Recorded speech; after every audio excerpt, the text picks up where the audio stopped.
but here I am. I think you're legendary. I think you're legendary. I mean, with 133 number one dance hits, that's legendary, and a Grammy on top of it. So yeah, that's a legend.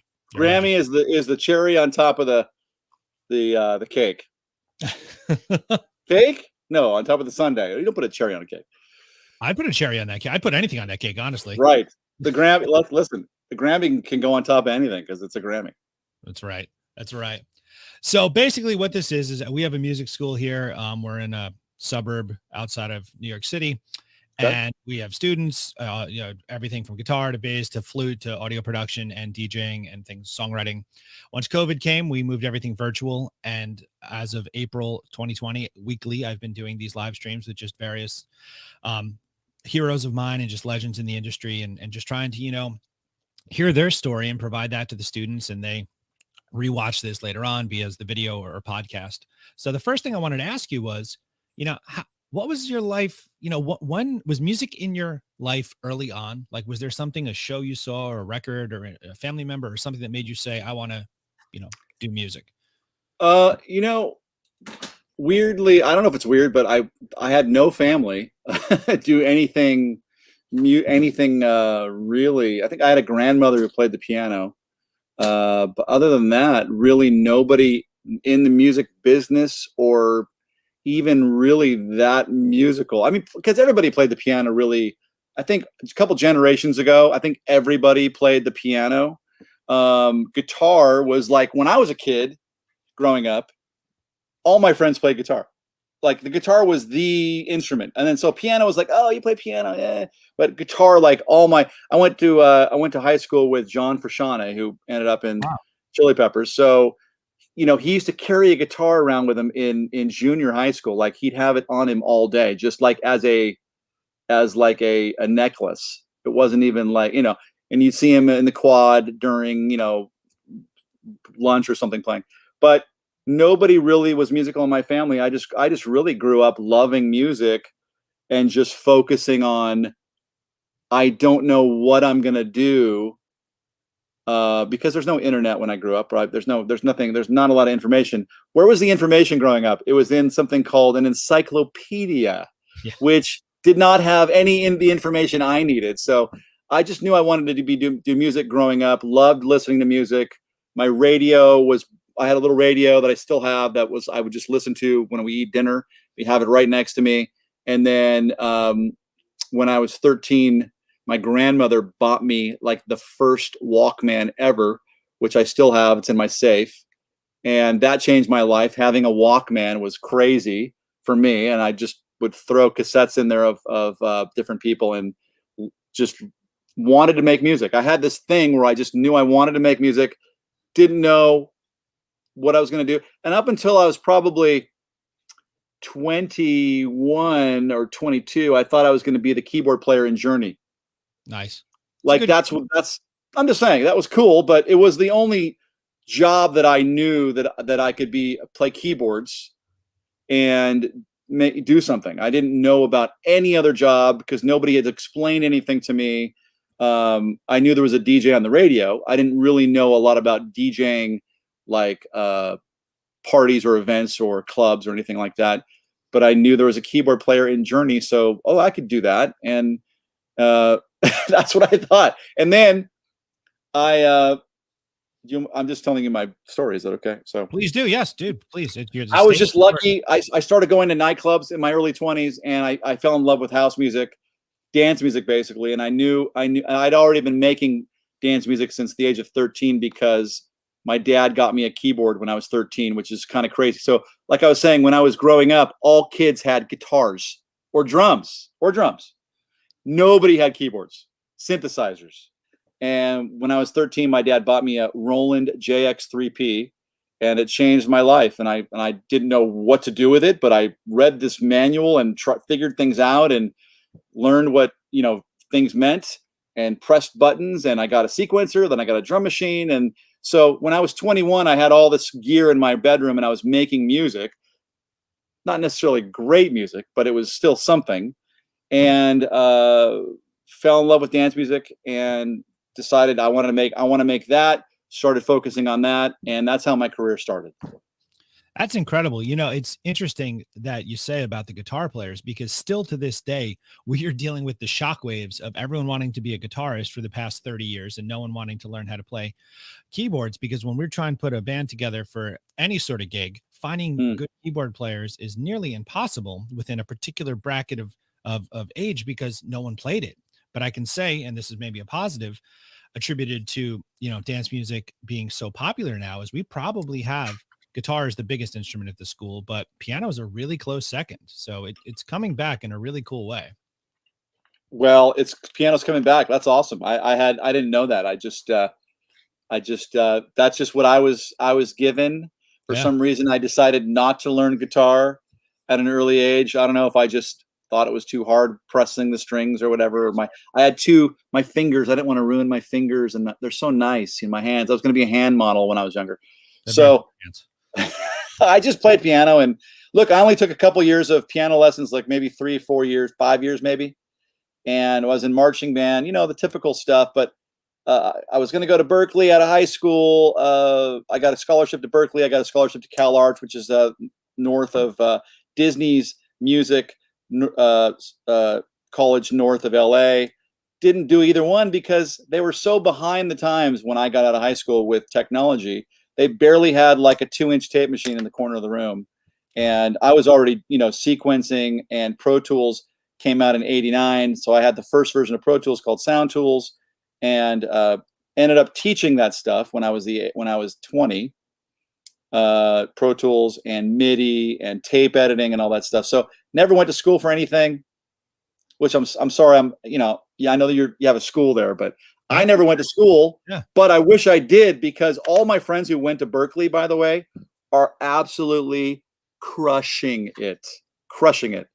So school is awesome. So I think school, basically, not going to school, probably added on a good 12 years to the beginning of my career, because it took me 12 years to sort of like, figure out the business, figure out how things work, learn publishing, learn what BMI means or ASCAP, learn all this record label, what's a contract, what's in perpetuity mean. That's a good thing to learn, what in perpetuity means when you're signing contracts, stuff like that. So it took the first 12 years of my music career was spent in a studio making music, learning all these things, getting screwed over by people in the business, whatever the things you do in the beginning of your career.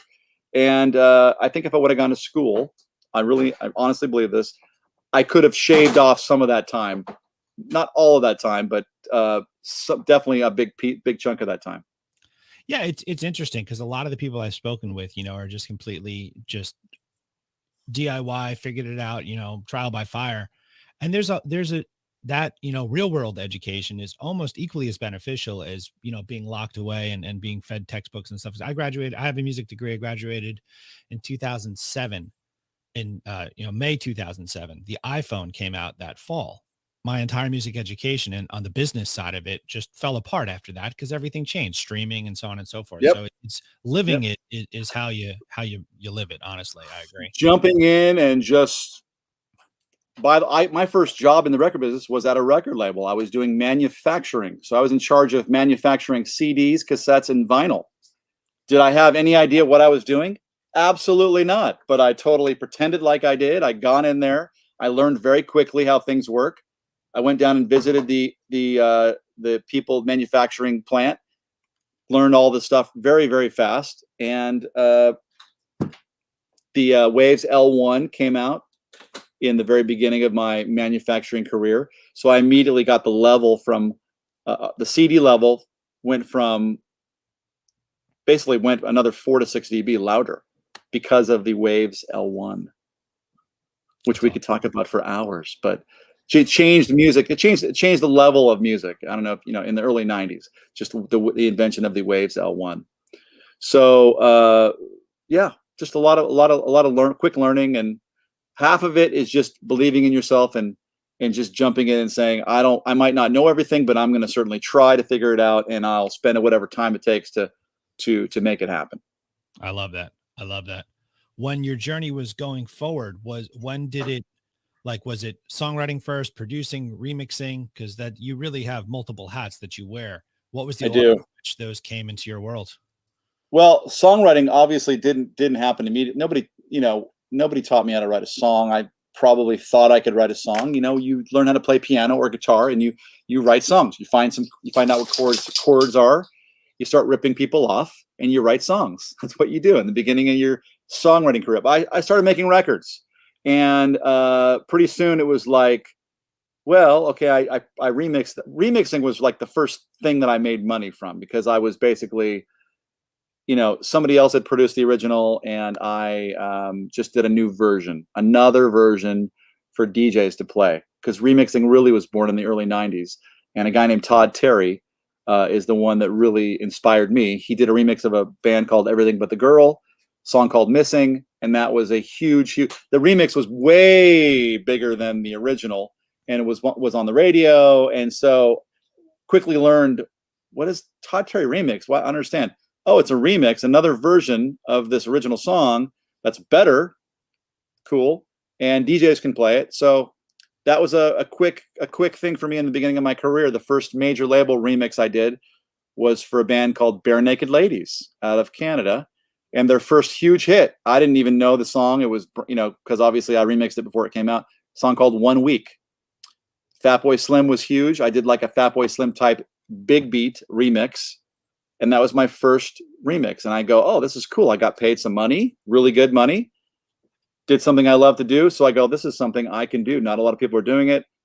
And I became the go-to guy. All the record labels heard that I was this guy that could do this, and sort of just became this. And by the way, my remix career didn't blow up overnight. Definitely took, again, good 10, 15 years to sort of get to where I thought, okay, I'm doing pretty good. When you are given a song to remix, I assume they provide you with the stems. What is your process going into it? Do you have the same process every time? Do you have a specific goal in the beginning where it's, okay, I want to do this style, I want to do this, or is it just different every time? Like what freedom? Because I think a lot of people, and we're going to talk a lot later on about the creative process, I think a lot of people get lost in I can do anything. So do you set parameters for yourself, or what's that like? Well, that's a great thing you just said. I can do anything, because when I first started remixing records, let's just talk about remixing first, because remixing, what I did first, even though remixing and producing are the same thing, remixing is starting with something like, okay, here's a vocal or here's a song, remix it. Whereas producing, for the most time, you're starting with a song. You might not have anything recorded yet. So when I sit down to remix stuff or produce stuff, even producing, I just produced a song for an artist out of Indiana, and they had a demo. So it's kind of the same thing as remixing, right? Because they already had like a demo song. I just wanted to sort of make it better. And the first thing I do is find out from whoever hires me, whether it's the artist or the label, what do you want? What do you expect? Do you want a club remix, something for DJs to play? Do you want a remix for Spotify playlists? Do you want to get on certain Spotify playlists? I just did Ariana Grande, Demi Lovato, comes out tomorrow. Met him last night, Nice. Their new single. I remixed it for radio, because if you listen to the original version of that song, it's very kind of slow and chill. The radio department at Island Records, Demi Lovato's record label, said, hey, we've got a song with Ariana Grande on Demi Lovato's album. That would be a great single, hence, because it's got Demi and Ariana. Can we make this a single? Yeah, but it's kind of mellow. We need another mix to sort of like give it some energy. So I did like a radio version, or something with a lot more energy. You'll hear it comes out at midnight tonight, for radio. So that's another reason people hire me to do stuff, is they want something. They have a really good song, but they want it a little more radio. And that could be country radio, it could be pop radio. I really don't do rap. I don't do urban. So my process is finding out what the label or the artist are looking for. It's not about me. It's never about me. It's not about what do I want to do. I'm not that. Hopefully, I'm not. I don't have that big of an ego. Hopefully, it's about what can I do for you? What do you need me to do? How can I help you? How can I help the artist? So that's the first thing I do. And because of technology, you can pretty much do anything now. Even if the vocal sounds like a chipmunk, like if you speed it up, sometimes that's cool, right? So like, but 20 years ago, that might not have been cool. That might have been like, no, it's chipmunk thing's not really working. So there was a few limitations when I started my career. Now there's no limitations as far as tempo or style. For the most part, when people hire me to do stuff, they go, Dave, just do something. I've done so many things. They kind of want me to do what I think is going to help the song. Right. So that's kind of the process. And once I do that, the beginning of the process is real easy. Tempo, number one. Okay, what tempo? And by the way, I start off in I put everything into I use Pro Tools. So Elastic Audio. So if you're in Ableton, you're already in Elastic Audio, for instance. But if you're in Pro Tools, you got to put everything into Elastic Audio, and then I figure out my tempo. And I usually just get some kind of drums going with a vocal. That's where I start. Drums, vocal, just to figure out tempo and feel. Could be a shuffle feel. It could be a straight feel. It could be eighth. It could be triplets. Once I figure that out, then I start arranging and adding in music. And it's weird, man. After doing this so many years, I've done like over 1,500 remixes. After doing that many remixes, I kind of just am in the zone. I don't really have any idea what I do consciously.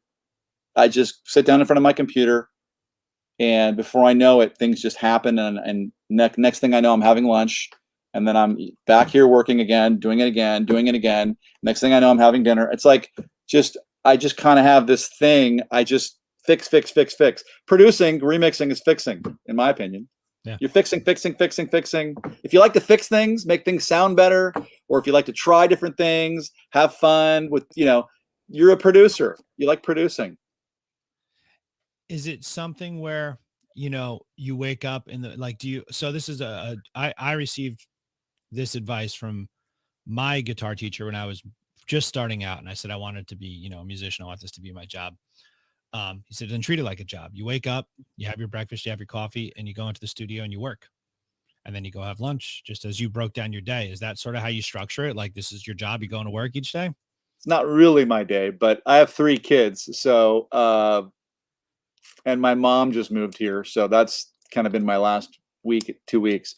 But man, I wish I had an exact schedule. And I've worked at home for the last, 15 years. I've worked at home. I had a studio before that for many years, and that was great. But I have a family here, and if I had to go to a studio, I'd probably never see my family. So at least this way, they walk by over there, and I go, "Hey!" So, or if I have to go do something outside, or I'm here. So for me, and by the way, for me, very important part of my process is definitely taking breaks, like quick breaks. Go to the kitchen, get a snack. I'm a big snacker. Go get a snack, go get a drink, get some tea, just go bug my wife. I bug her a lot. Yeah, I definitely like her more than she likes me, which is fine with me. That's my life. And but yeah, that's okay with me. I like taking breaks, though. For me, is a big thing. I think when I first started producing in my career, I was definitely staring at the computer for hours straight. And I think now I'm kind of like, no, I like to walk away and come back and go, oh yeah, that sounds pretty good what I just did. Or no, that was terrible. Let's fix that. It's perspective. Very important thing when you're producing records, remixing records, writing songs, anything is perspective. That's why people always say, oh, I go out to my car, drive around, listen to what I just did, because that gives you a different perspective. It also gets you away from the computer. You can't make changes when you're in your car driving around. So perspective is very important. You can't have perspective. That's like, for instance, Uptown Funk, when I remixed Uptown Funk, they gave me like 3 days to do it, which is, I could do a remix in 1 day, but there's no perspective there. And although I think it turned out pretty good, I definitely don't think it's my best remix because I didn't have enough perspective. I think it's good. I mean, I won a Grammy. The song won a Grammy, I should say. I won a Grammy, but the song really won the Grammy. But perspective is so important when you're making music, and it's never, in my opinion, it's never good to rush. It's good when people go, do what you got to do it, make it right, take your time, and do your thing. I love that. the songwriting students I work with, and we have audio production kind of blended into that. They always feel like, I got to get something out. I got to get something out. And I'm always, No. just make it right. You have the time, especially now with having, you don't have to go to a studio anymore. It's on your computer. It's wherever you are. Well, now it's interesting what you just said. I have to get something out. So I do agree with that. I do agree you need to be putting stuff out every week or every month or something regularly, regular, but put something out today that you've been working on for a few months or 6 months or whatever, but don't put something out today that you started working on yesterday. Right. You know what I'm saying? But you do need to, I do agree with the current trend of let's just keep releasing stuff. Let's not just wait. This is the greatest song I've ever written. I'm going to hold on until I'm so huge already, and then I'm going to remix it, and then I'm going to release it, and then it's going to be huge. That's stupid. So many people hold on to their music. Another piece of advice besides get perspective: don't hold on to your stuff. Obviously, have some kind of plan. Don't be stupid. If you have a great song, okay, maybe release a couple songs before it, but don't just hold on to it for the sake of, well, I think I need to hold it because I'm not big enough yet. Man, just release it. Do your best to promote it. Tell people about it. Work on your music. Make it sound as good as you possibly can, and then move on to the next thing. It's the same thing. Finish something. By the way, more advice coming from me. I love it. Finish stuff. Finish stuff. Be a finisher. Know how to finish. The hardest part of producing records is not figuring out which keyboards to use, figuring out how to record, figuring out what mics to use, figuring out what DAW, what speakers, all this bullshit. That's not the hardest thing. The hardest thing is knowing how to finish a song. Most people that don't end up staying in music as a producer can't finish. Oh man, I'm just not happy with it. I'm just, it still needs something. I don't know what it just needs. Like, I need to change something. I'm making changes constantly. You're not a producer then.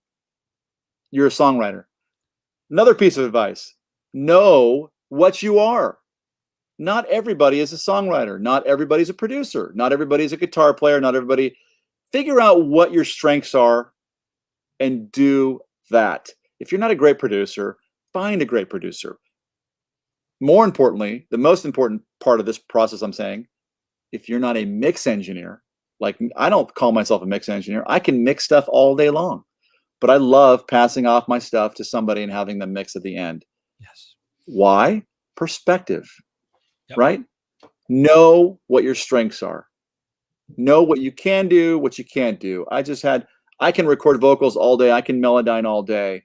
I just had somebody record I had somebody mix a vocal on a record. I can mix it, but I just had somebody mix it because it gave me a little different perspective. It was a country record, and I wanted to hear what he thought a country vocal should sound. So he mixed it. He sounds pretty good. Did it blow mine away? Absolutely not. It was just a little bit, it was just different, So it's fun to have different things. It's like using different guitar players or different bass players or different drummers. There's two sides to that. Two sides to having different flavors on your songs. It's fun to try different guitar players for different songs, different styles. I'm going to say one other thing. I'm going to contradict myself now. It's also good to be loyal. Loyalty is a great thing in music. It's fun. It's great to make friends with people and build relationships with people that play instruments, drummers, guitar players, background vocalists, and build a relationship where they know what you want and being able to have them be your guy. Now, not to a fault. Don't do it to a fault. Don't be afraid to meet other people and just use the same guitar player because you don't know anybody else, or you're scared to go out, leave the house and meet other people. But it's also good to be loyal too. It's good to have a team. When you find good people that do great work, it's good to have a team. It's good to be loyal and create a team and help other people. Dude, there's so much. Lots of advice. Yeah, no, I'm like trying. Like every time you say something, I'm like putting bullet points in my mind to jump back to something. In regards to working with a collective, within the school context, a lot of our, oh, geez, rubbing it in. I'm going to turn my Giants hat around. I'm no, Yankee hat today. Yankee hat. Sorry, but I got the Dave Aude shirt. People watching, get this cool shirt. I'll put the link down below. And then some sort of like Cowboys suck link too. The Cowboys, they do. They have been sucking. With the loyalty aspect. So we put groups together with the students and back, when we could do gigs, and we get them out playing and performing and things like that. And then, they'll take an interest in the different groups that the teachers within the school have. And like me, primarily, I'm a guitar player. I'm sitting in a room with 25 guitars and a stack of vintage amps and an Axe effects and every toy you could need. Yet sometimes when I'm doing a track for someone, because I'll play guitar on our own stuff, or I'll do stuff for other people, session stuff, whatever, for my own things, I'll write something and then I might have one of the other guys in my team play it because maybe he can execute that idea better than me. And sometimes I'll be talking to a younger musician and they're like, why would you do that? Why not just do your own thing? And I'm like, you know what? Like, if the idea can be perspective, I want to hear that idea coming out of this other guy. Oh, wow. He just bent that note in a way that I wouldn't have thought. That's the track. That's the take we're going to use on the final thing. And I think it's just putting the ego completely aside, and it's just for the betterment of the hard song. thing to do. Yeah. Very hard thing to learn. Exactly what you just said is putting your ego aside. And for a minute, guess what the best number one part of music is? Collaboration. Guess what? John Lennon wrote great songs by himself. So did Paul McCartney, but they wrote some fucking amazing songs together. They collaborated. And by the way, at some point they were probably sick of each other, but they knew we write pretty fucking good fucking songs together. So they kept going and kept writing because they just, collaboration is so great. And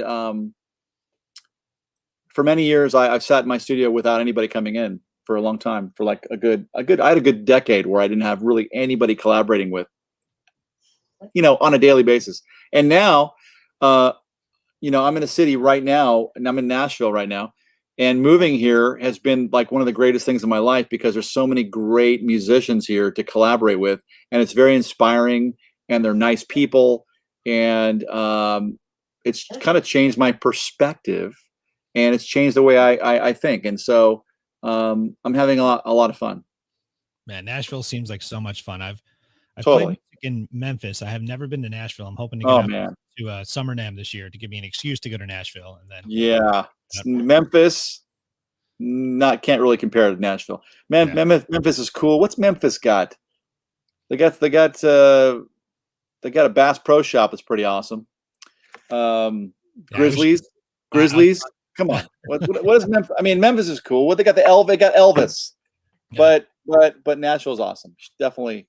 Music City, man. I know. I was so bummed out because it was like I was on a tour like a decade ago and we came through Tennessee and we're in Memphis. I'm like, why is there a Memphis date, not a Nashville date? And they're like, well, that's just how it worked out. I'm like, yeah. Okay. Whatever you said. Nashville's the place. Soon. Let's see here. I got a couple other questions for you. Okay. So this one you probably touched on throughout the process, but in the beginning, because a lot of quick story. I inherited a student from another teacher, and her mother said to me right off the bat, hey, this is my daughter, blah, blah, blah. Don't get too used to teaching her. She's going to go off to college in a year and a half. So, okay. And then she proceeded to brag about her son, who had gotten some baseball scholarship for the next 20 minutes of my life. And I was like, okay, sure, whatever. Fast forward, that girl is now graduating this month with a degree in music, and that boy doesn't play baseball any longer. So there's a long history of parents being dismissive of people trying to pursue music in any capacity. Part one of the question, as you were deciding music was going to be your life, did you deal with any of that adversity? And part two, what tips would you give someone trying to make a career in music? So little do you know, hold on.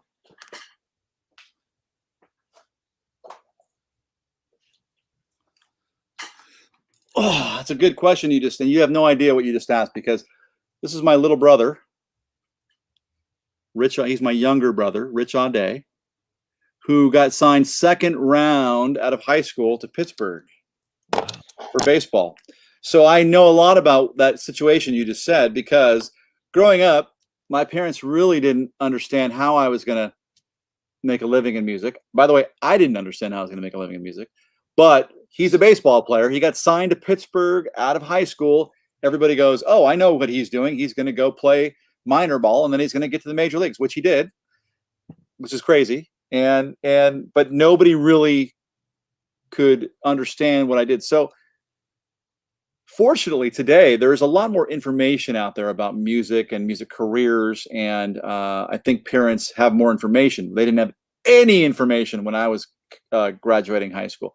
I didn't have any information. But I think it's important for parents to be supportive of your kids, whatever they decide to do. And I think it's like I was saying, I think I touched on this earlier, but definitely college is a big a very important part of your life. And I'm not talking about, regular college courses, but just having some kind of experience with other kids while you figure things out. Because by the way, it's just nobody really knows what they're going to do.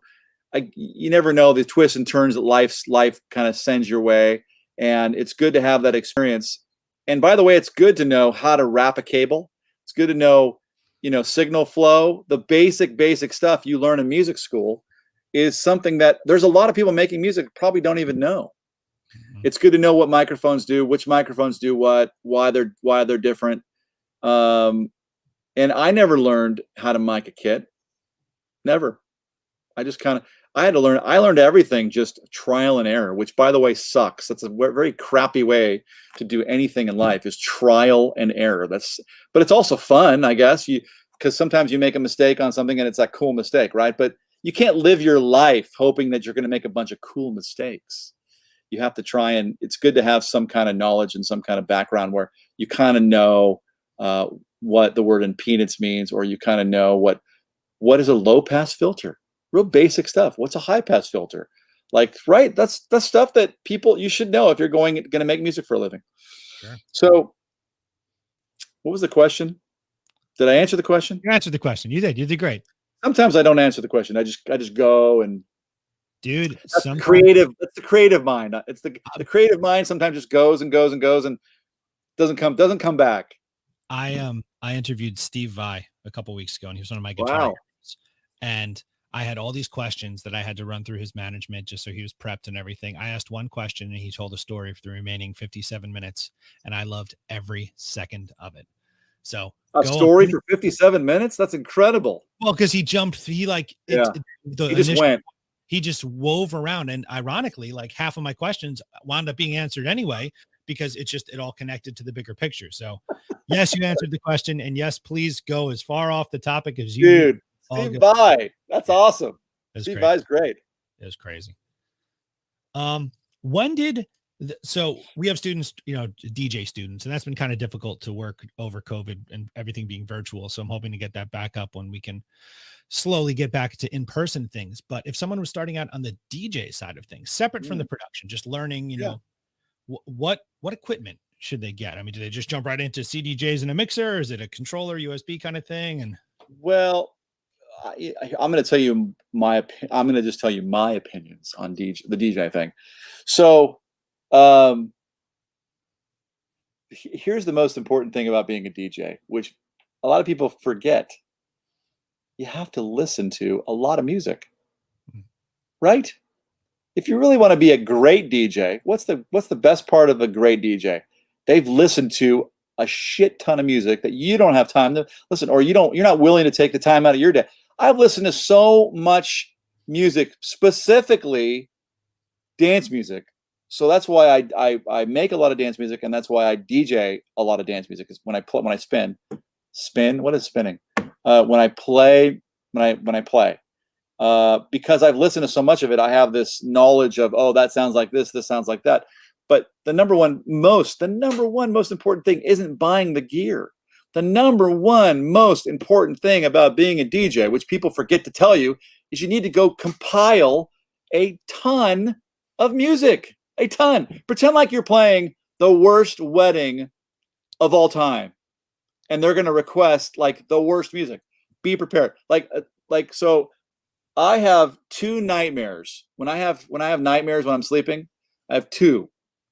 The first nightmare I have is the record is ending. That's the first nightmare I have consistently, is I'm always not like it's gonna end and there's gonna be dead air and it's gonna kill everything. That's my first nightmare. The second nightmare is not having a song. Like somebody wants to hear something and I don't have it, or there's a song, or but it's not even that. It's not even not having a song because somebody wants some crappy song. It doesn't really bother me. But how about this? How about somebody wanting something that's really awesome? Because every DJ, if you're a true DJ, here's how you think. You think when I put together music every week for my streams or when I'm going out to play somewhere, you know, I'm always thinking there's something I'm missing. There's some huge thing out there I don't have. Where is it? I got to look at this website, look at that website. I got to listen. Where's it at? There's something I'm missing. Everybody knows about this big song right now, and they're going to all play it tonight at all the clubs all over the place and all the streams. I'm not going to play it, so I suck, or that's my other nightmare. It's just not being prepared. So to be a good DJ has nothing to do with equipment. It has to do with being prepared. Be a Boy Scout. Be prepared for whatever. And I think another thing about being a good DJ, I don't care if you want to play all tech, all drum and bass, all house, one of these other 50,000 genres there are. We don't have to list them all right now. You can play whatever you want to play, but you should still know who Julio Iglesias is. And I just chose that out of the random air. Right? I'm just saying you should still have a wide knowledge of music. You might not play Barbra Streisand. You should know who she is. You might not play I could just pick up a bunch of random stuff. You might not play Hathaway, but you should know the song "What Is Love." You might never play that song. You might think that is the worst song of all time. I am never going to play.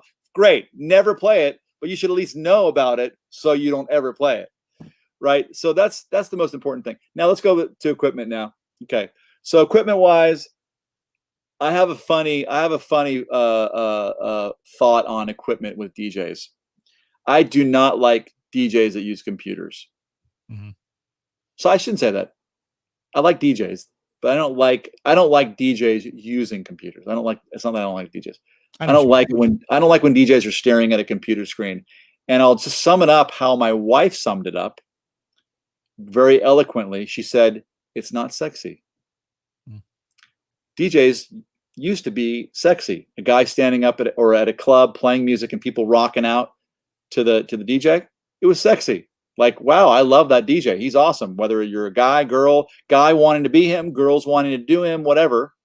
He was sexy. But a guy staring at his computer like this is not sexy. I'm sorry. It's not. I'm not saying I'm sexy. I'm not saying that. I'm just saying staring at a computer is not sexy. Plenty sexy. Please stop. Huh? You're plenty sexy. Oh my God. But I just think so. I used to play when I started DJing. I played all vinyl.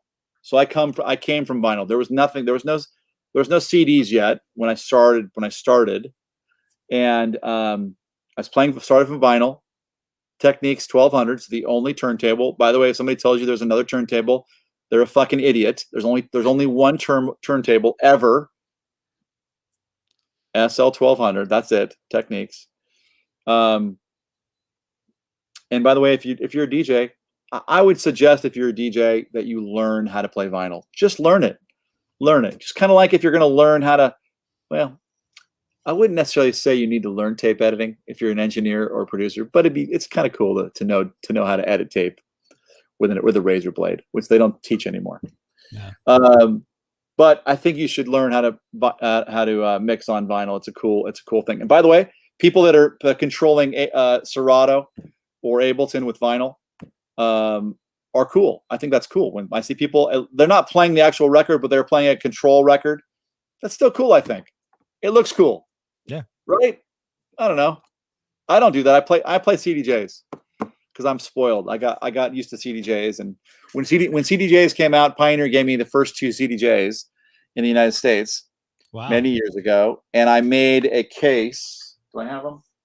They're over there underneath see them right there. Mm-hmm. It's like the typical briefcase, like the roadie briefcase. Mm-hmm.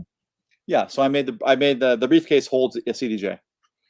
So for a year, I was carrying those briefcases through the airport when I'd go play, because nobody had them, right? They were brand new. So I would go and play off those things. And when they first came out, it was awesome. CDs, by the way, there was no USB yet. So the first CDJ was CD, wasn't USB. And, and me and one of my best friends, DJ Dan, we used to put one song on a CD. We used to burn CDs, one song. Like vinyl, wow. like you're taking a record and you're going to put it on the turntable. We put one song on a CD. So because we were so used to DJing like that for many years, it was like, okay, you just write what the song is on there. It's a waste of a CD, right? But one song over there, play it. One song over there, go back to your booklet, get another song, put it over there. And that's because it's no fun just making a CD of a bunch of songs. That's no fun, right? It's more fun like, I'm going to play this, put it in, play it. I'm going to play this, put it in. And he used to draw funny things on the CD. And DJ Dan also used to, when we played vinyl, he didn't want anybody to know what he was playing. So he would go buy center labels and put a center label over the label of the record so people couldn't see what he was playing. Because other DJs back in the day used to walk up the DJ booth and try and see what the guy's playing, so they could go to the record store the next day and buy it. See, I could keep going on. I'm doing the Steve Vai right now. I'm doing Steve Vai. I'm all over the place. I'm just and I'm in heaven, dude. It's all good. I love the idea of putting one song on each CD because that makes it feel kind of analog in a super digital world. That's really we were still doing vinyl. We were playing vinyl records, but on CDs. And I did that. We did that I probably did that for until the USB became huge. It took about, God, when did USBs really get big? It took probably 10 years for USBs to really become a thing. Wow. And for a DJ to think, I'm going to put all my music on the CD and on this little stick, and it's not going to get erased or it's not going to crash. Took a minute, right, for that to happen. So the CD thing, at least it's like, okay, I'll just throw another CD in, right? So it took a minute for the USB to sort of come into being the norm. Hey, it's my dog. I got a box here. I assume that sound was a dog. It sounded like a dog. He's growling at another dog. What else you got, Rob? Thanks for having me today. What other questions you got? Any more questions I can answer? I have two more questions for you. Okay. And, thank you so much for being here. This has been, of course. So cool. When I guess it's kind of two questions combined into one, or maybe not. We'll see how it comes out of my mouth. Usually not the way it starts in my brain. When you're in the creating, let's go back to the creative side of things. So it's be it remixing or creating, something from scratch or whichever project you're in the moment. Let's go on the remixing side. So like, I'll make it super in my own bubble. When you did Outbreak for us, you took something that was really one thing and made it something entirely different in the coolest way possible. Thank you. When you're hearing the vocal, because you started just the vocal is what you kept on it. When you created the bass line, is that something, are you doing it on the piano? Like what's the flow of that? I have no idea. I don't know. I don't have any idea. I told you my process before, but that's really my process is the joy, the excitement for me, for making records is doing exactly what I did for you and Sam. So really it's like, okay. And honestly, it usually works out. There's a couple of times where maybe it didn't turn out as great as I thought it would, but for the most part, that's not true. Whenever I'm done with something, I'm at least happy with it. I think I did a great job. But the most fun part of remixing for me is taking something that's way over here and taking it way over here where people, oh my God, I never thought you'd do that. That's the fun part of making music. And for me, and then there's other times where I take a song like Reba McEntire Fancy and I just pump it up, add new drums, add some new instrumentation, add a couple little things where it kind of sounds like the original record, but just a new version of it. And so that's also fun for me too, just sort of making it sound way better and adding a couple things to make it sound 30 years new. So for the drums, for example, is it outboard gear? Are you banging it out No, pads? Is it no, MIDI? man, it's called laziness. And no, I'm kidding. It's not laziness. It's called, I'm working on, right now I'm working on about 50 songs. So today, no, those aren't all songs I'm going to finish this week, obviously, but I have about 50 things and I'll finish probably 3 to 5 things a week, maybe sometimes more. And I'm in the box. I mean, I got a bunch of old keyboards. I have every old drum machine known to man. I have an 808. I have a 909. I have every Roland drum machine. I have an OBX. I got a Linn drum. I collect old drum machines, but I don't turn them on because it just takes too long. I move too quick. So, and thank God, technology is so great now where you have, you know, I've recorded all my drum machines. So I think those sound better than the samples that are out there, but which is crazy. You'd think everything would sound great, but I'm finding a lot of, what did I return? I bought a Korg keyboard a couple months ago, a new Korg. I forgot what it was. And I returned it because it just takes too long. Plugging it in, over here, just messing with it. It's fun, but I did that for so many years. I've turned enough knobs in my career. I don't really need to do it to make myself feel good anymore. So I'm in the box. Finding sounds. There's so many great synths and online, so digital plugins. There's so many great plugins now that I don't think you need to have analog stuff. Now, by the way, if you're an analog guy, that's great. There's nothing wrong with analog, nothing wrong with hardware synths or recording live drums or stuff like that. But man, I just don't have the time. And I think I don't feel like I'm missing something not hooking up analog gear. I think I'm fine. Now, there was a time because when I first started making records, it was all analog. Everything was analog. I had a desk. I had when I was first started doing remixes, the Barenaked Ladies remix, I loaded all the vocals into something called Sample Cell, which was like just basically it was a piece of gear that plugged into my Mac that stored all this audio. And I also would load all the audio also into, I had 4 Akai S3000 samplers. So that would come up on the screen. And, so it's like I was in the analog world for many years. I did that. I recorded analog everything for many, many years. And man, now that I'm able to work on as many songs as I have time in one day, I really don't want to go back and do analog stuff just because whatever. I enjoy the process of in the computer fixing, finishing, and stuff like that. I don't really enjoy, hey, let's go tweak this bass sound for 4 hours. I did that. And by the way, like some of my favorite synthesizers are Studio Electronics stuff. Who's a couple great guys own Studio Electronics. They make great keyboards. And the SE1 is like my favorite bass Moog emulation hardware synth of all time. And I had one for many years, but at one point I just stopped using it. And it's still great, but I don't really love the idea of turning stuff on and recording it.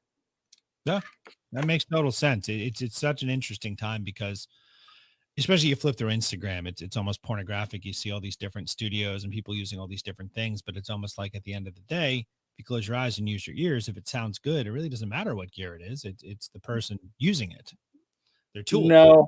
No, and some people have a lot of gear. Doesn't mean they know how to use it. Right. Exactly. I mean, it goes both ways. You know what I'm saying? It's like, so there's many, what the greatest part about making music is? There's so many ways to make music. Is my way the right way? Absolutely not. Somebody will walk in and watch me do a record and go, well, that wouldn't be how I would do it. Or they know a shortcut or whatever, but it's the way I do it. Right. You have ways you make records, might not be a perfect way, but it's the way you make records. I mean, And that's the great part of it is, and the reason why there's so many different types of music out there is because people make what they want to make, and they make their own decisions, and they choose what they want to be, analog or digital, and they choose which keyboards they want to use. I mean, that's fun. So it's just the way I do it. Doesn't mean it's the way everybody should do it. I dig it, man. 100%. I got one more for you if we have time. Okay. Right. So this one is not musically related at all, actually. I feel like, when someone comes across a musician that they like what they're doing, we tend to just make them super one-dimensional. We just assume, well, just music. They're all music. Music is just all they are. And I think it's always fascinating to learn, did they collect sneakers? Do they love golf? Do they like to read? Do they like to cook? So is there any activities that you enjoy outside of music? I would love to golf every single day, but I don't because I still have time. Right. It's my goal to be able to golf every day. I would love to golf every day. I've golfed once in the last 2 years. And I have a brand new set of Callaway clubs. So, and I live closer to a golf course than I've ever lived in I mean, literally it's like a 1-minute drive to a golf course, but and I have 3 kids. So if I didn't have 3 kids, I would probably be golfing a lot, but I choose go coach my daughter's baseball team instead of going and spending 4 hours on the golf course. So it's really a time management thing for me. I used to be a huge, I am a Kobe Bryant fan. I'm a Lakers fan. But when Kobe stopped playing, I stopped being a Lakers fan, really. I'm not a LeBron fan. Some people are. I'm not. Before Kobe, I was a Shaq fan. Before Shaq, I was a Magic fan. Before Magic, I was a Kareem fan. My brother did baseball, so I was really never a super baseball guy because that was my brother's thing. Really, I just love doing stuff with my family. Typical dad. I try to mow the lawn when I can, not very often. I have a 10-year-old. He's now mowing the lawn. I've passed over the mowing duties to my 10-year-old, which is awesome for a dad to be able to pass on the mowing duties. That's a big moment in your life. At some point, he'll leave, and then I'll have to mow again. That's cool. And I love just being involved with my kids and what they're doing and trying to do as many sports as possible. And I love speaking like this. I do a lot of stuff for Waves. Whenever they ask me to speak on their behalf, I enjoy doing it because I'm the guy that's not the super duper techie nerd parallel compression dude. I'm like the real dude talking about just how basic things work for me and the everyman's producer. I'm not the super deep dude. Although I love Greg Wells and I love Andrew Sheps and all those dudes, Manny Merrick, all those dudes who are awesome at what they do. But I'm not that guy. So I try to promote being the normal, down to earth producer that you just got to use your ears. In closing on my end, obviously, thank you for everything that you've shared. That last bit you just said, I think is something that I relate to, and sort of the mission statement of what we do here within this school is it's sort of this real world, practical, real life, everyman's, I like how you say that, outlook into how you can make music something. I've fallen in the rabbit hole of some of those Waves videos and some of the other, we use Logic. So just trying to learn the deep inner workings of Logic. And it's like, it just gets too heavy sometimes. Whereas you can just get the information from someone like yourself, who's ridiculously successful and talented, but just make it so you can understand it. And that's incredible. So thank you. Do what works for you. And use your ears and use your intuition. The last piece of advice I'll give today is when you're producing records is another very, very, very important thing when you're making records is knowing how to make decisions. Learn how to make a decision. The quicker you make decisions, the quicker you get to the end of the record. Yes, I love that. Yeah. Yes. Facts. Awesome. Oh my God. Thank you so much, Dave Audé, today. Please buy his shirts because they're awesome. They really nicely. No, you don't need to buy them. I got this because this is like the original. I'm the original. One of my assistant had a good idea. She goes, let's make a shirt that says the original, and then one says the remix. So my kids have shirts that say the remix. I love that. I'm the original, they're the remix. So I love it. I love it. There you go. Those watching this on the replay, all the links will be down below to follow all Dave's stuff, and be sure to DM him how much you hate the Cowboys, and everything's going to be awesome. Go Dak. Come on, Dak. I'm waiting for Dak to do something. That was brutal. So yeah, we need that. I mean, just as a human, that was brutal to watch. Yeah. All right, dude. Thank you so much for your Rob, time. thanks for having me, man. Good luck to you. Say hi to Sam for me. I'm sure she's watching. I'll definitely call her as soon as we're done. But thanks so much, brother. Be good. You got it.